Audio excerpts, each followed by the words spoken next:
What's the meaning of bulldog?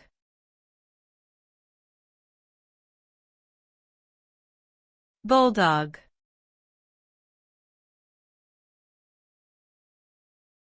Bulldog.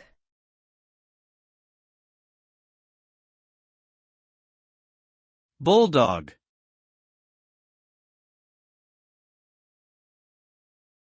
Bulldog.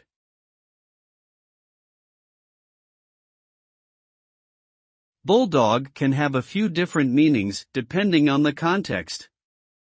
The most common meaning is a medium-sized muscular breed of dog with a wrinkled face and a pushed-in nose, originally bred for bull baiting.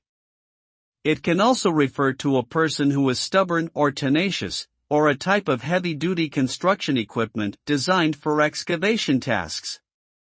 In general, the term bulldog conveys a sense of strength, determination, and resilience, whether describing an animal, a person, or a machine.